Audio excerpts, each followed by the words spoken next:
Bom, então você está passando por uma situação muito difícil na sua vida, você até achou que você tinha forças, você achou que estava numa condição de superar as adversidades que vinham, mas veio uma situação que te deixou aflito, que você encontrou agora-se angustiado e até mesmo, como o nosso coração, meu irmão, ele é enganoso, você até mesmo pensou e duvidou se de repente Deus está com você passando isso que você está passando, tá? Então, se você está nesse momento, saiba que você não está sozinho. Deus, ele está com você. Essa palavra, ele me trouxe justamente para a sua vida. E eu creio, meu irmão, que o meu chamado, ele é justamente esse. Ele tem muito a ver com a sua vida. E eu queria fazer esse estudo sobre esse momento e ver o que Jesus, né, o nosso Senhor, Salvador, o nosso amado, ele diz para nós exatamente nesse momento. Então, meus irmãos, eu gostaria de ver um estudo com vocês sobre isso nessa parte, tá? Então, se vocês puderem dar uma olhada aí comigo, deixa eu só ver se tá tudo certinho aqui. Tá tudo certo, tá? Como esse é o primeiro vídeo do canal, né? Vai que isso é uma coisa errada, mas vamos pra cima. O que Cristo diz, meus irmãos, sobre esses momentos de aflições? Esse momento que você tá passando. Uma coisa importante, meus irmãos, aqui nós temos um desenho, tá? Aqui é o centro do que nós cremos. Pai, o Filho e o Espírito Santo. Nós cremos que Jesus Cristo, ele é Deus encarnado, ele é revelação de quem é o Pai. Por isso é muito importante a gente ouvir dele o que ele tem a dizer por causa do teu problema. O que aconteceu, meus irmãos? Você vai lembrar bem que na Bíblia os fariseus não conseguiram reconhecer Deus na frente deles, embora eles já tivessem acesso às escrituras, né? O Velho Testamento e tudo mais, e os profetas. Por que eles não conseguiram ver Deus ali? Porque, meus irmãos, o nosso coração ele é enganoso.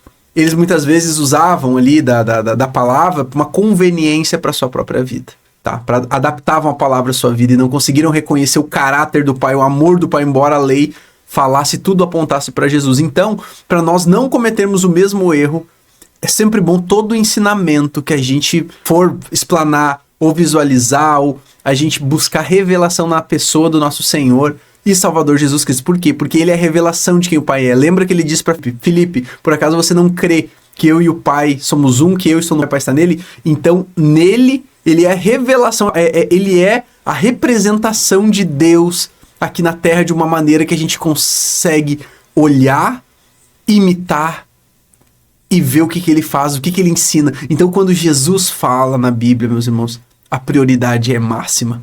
Então, vamos ver o que ele tem a dizer sobre isso. E nos ensinamentos de Cristo, até acabei dizendo, né? Eu e o Pai somos um. Quem me vê, vem ao Pai, ó. Onde eu tô? Tá afiado, nem olhei. Os mandamentos de Cristo, eles são mandamentos diretos de Jesus. São: ame ao teu Deus acima de todas as tuas coisas, com todo o teu coração, com toda a tua alma, com todo o teu entendimento. Ama o teu próximo como a você mesmo. E ama uns aos outros como ele nos amou. Perfeito? Mas existem esses mandamentos e também e as parábolas, muitas delas trazem ensinamentos que vão encaixar nesses blocos aqui, tá? Até um pouquinho mais sobre oração e sobre o fim dos tempos também. Mas elas vão encaixar nesses blocos.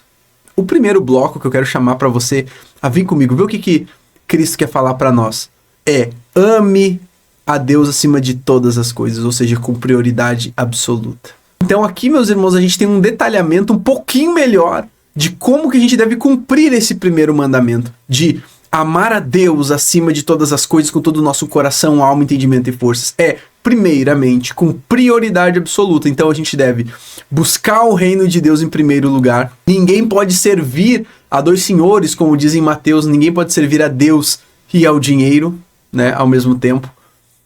Quem ama o pai ou a mãe mais do que a mim não é digno de mim, diz Mateus 10:37. Qualquer dentre vós que não renuncia a tudo o quanto tem, não pode ser meu discípulo, diz Lucas. O que Jesus está falando aqui? Ele está falando assim: você tem que renunciar no seu coração as coisas que são daqui.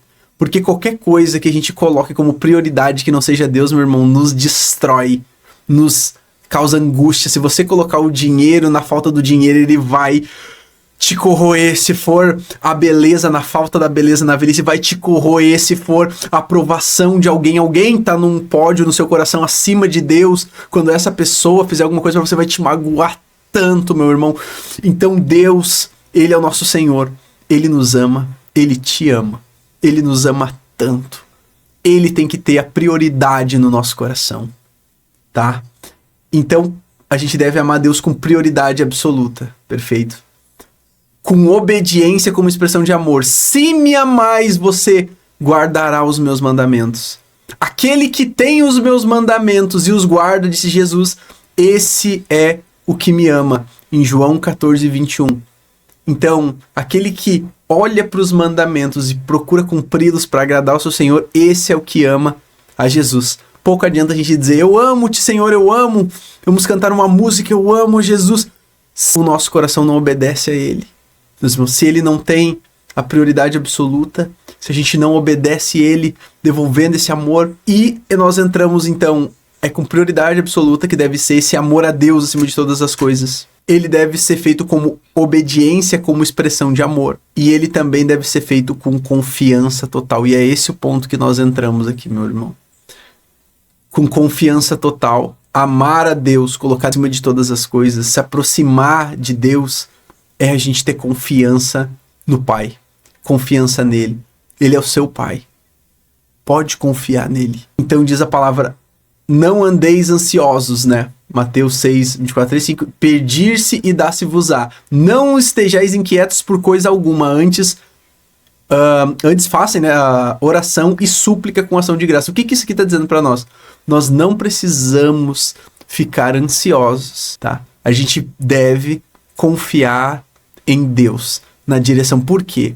Porque Ele é o nosso Pai. Ele é o seu Pai. E Ele te ama de uma maneira que nenhuma pessoa nesse mundo consegue amar. Eu até me arrepio, meus irmãos, o amor de Deus, ele é maravilhoso, é grandioso, é um amor que não depende do que a gente faz. A gente faz porque a gente o ama, mas Ele nos ama de uma maneira tão grandiosa. E isso, meus irmãos, esse amor, quando você acessa, quando você mais está perto do Pai, fique com certeza que o Pai, Ele vê todas as coisas. Ele não abandona o seu filho, seus filhos. Então a gente não precisa andar ansioso pelas coisas da manhã. Você sabe o que causa essa ansiedade? A sensação de controle. É porque a gente quer controlar as coisas. A gente muitas vezes quer assumir o papel que é de Deus. Na vida das pessoas a gente quer ter controle. E muitas vezes a gente não é chamado para isso. A gente é chamado a confiar no Pai faz de nós filhos. Porque veja que os filhos confiam nos pais, né? O filho, ele não fica dizendo pra você, pai, quando é que vence aí a conta de luz, pai, quando... O filho, ele não tá preocupado, ele só quer... ele vai abrir, assistir o Netflix dele lá e foi bom, né? Porque ele confia no pai, ele tem pai, ele olha para o pai. Então a gente não precisa andar ansioso, porque você tem pai, e ele cuida de você. Então, Thiago, por que as coisas acontecem na nossa vida, né? Por que a gente passa por esses momentos, que muitas vezes a gente vem anos passando por esses momentos? É muitas vezes, meus irmãos, para o nosso coração, para testar, são provações para testar o nosso coração, a gente vê nosso coração. E eu quero que você pense uma coisa comigo aqui, deixa eu até mudar a câmera aqui. Eu quero que você pense uma coisa comigo. Deus, meu irmão, Ele sabe de todas as coisas. A gente crê num Deus que Ele sabe de todas as coisas, passado, presente, futuro, todas as decisões. Ele precisa testar o seu coração para lhe conhecer? Eu acredito que Deus não precise testar, Ele já sabe. Mas agora, veja bem, quando a gente passa por uma situação, a gente tem a oportunidade de conhecer o nosso coração. A gente tem a oportunidade de conhecer o nosso coração. Muitas vezes a gente acha, meu irmão, que a gente tá, né? Não, isso aqui não me derruba mais, ou aquele vício eu já superei. Não, isso aqui eu já tô... E muitas vezes, diante do problema, a gente vê que a perna fica trêmula, né? E é uma oportunidade de a gente conseguir identificar aonde está o nosso coração. Pra quê, meu irmão? Veja bem aqui comigo. Veja bem aqui comigo aqui. Deixa eu voltar aqui. Opa! Um anão de graças aqui não dá não. Aqui, opa, desculpa aqui. Veja bem aqui comigo, meu irmão. A gente precisa notar onde está o nosso coração para que a gente tenha confiança total no Pai. Muitas vezes, aquilo que mais nos machuca, o que mais nos dói, é porque o nosso coração ainda tá com algo aqui.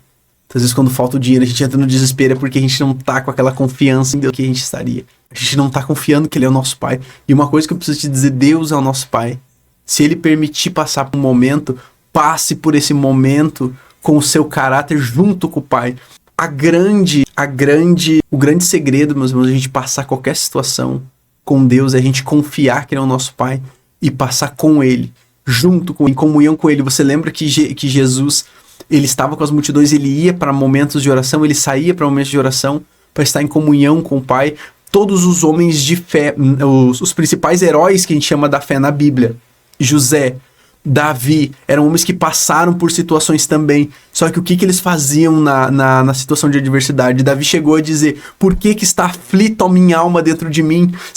Alegre-se no Senhor. Por quê? Porque a nossa alegria, meu irmão, se ela estiver condicionada a qualquer coisa daqui, nós somos os mais infelizes dos homens. Porque quando acabar essa coisa, vai vir a tribulação, vai vir essa sensação de potência, a gente vai se frustrar. Agora, se a nossa alegria, ela estiver no Senhor, Ele é o combustível. Paulo tinha essa alegria no Senhor, ele mesmo preso, ele olhava para a situação, ele dizia assim: eu consigo me alegrar, eu aprendi a estar contente em qualquer situação, tendo bastante, tendo pouco, tendo porquê. Qual é que era o segredo de Paulo? O segredo de Paulo, meu irmão, é que ele aprendeu a se alegrar no Senhor, a reconhecer que o Senhor é o nosso Pai e nada vai nos faltar. Então, meu irmão, alegremos no Senhor. Você quer passar essa situação com fé? Essa situação, ela não te derruba. Ela vai provar para você e para as pessoas ao seu redor que o seu coração está caminhando com o Pai. Ele é o seu Pai. Ele te ama. E juntos vocês vão vencer essa situação. É essa palavra que eu deixo em nome de Jesus. Pai, muito obrigado, Senhor Jesus Cristo, por essa pessoa, Pai, que o Senhor trouxe até aqui para escutar essa mensagem. Eu sei que o meu dom é passar isso, Pai. Tu sabe que eu nem deveria estar gravando aqui. O Senhor pediu para gravar, para atingir essa vida, Pai. Para o Senhor saber que ela é preciosa para o Senhor, que o Senhor a ama, que o Senhor a anima, e o Senhor quer ser o motivo da alegria dela, Pai. Obrigado, Jesus, pela Tua palavra, por ter vindo, por ter pagado o preço pelas nossas vidas. Nós te aceitamos como Senhor e Salvador da nossa vida e queremos confiar, queremos colocar uma entrega maior, Pai, a Ti. Então, Pai, nós te pedimos nesse momento, Senhor, pode invadir, Pai, a casa dessa pessoa, invada a minha casa, invade esse lugar com a Tua presença maravilhosa, Pai, porque nenhum obstáculo é maior que Tu, Senhor Jesus Cristo, nenhum. E é isso que nós te pedimos, em nome de Jesus. Amém, amém, meu irmão. Para terminar, uma frase do nosso Senhor e Salvador Jesus Cristo, para a gente conseguir terminar. Ele diz: no mundo tereis aflições, mas tende bom ânimo. Alegre-se! Ele venceu o mundo. Ele diz: eu venci o mundo. Paz, meu irmão. Fica com Deus.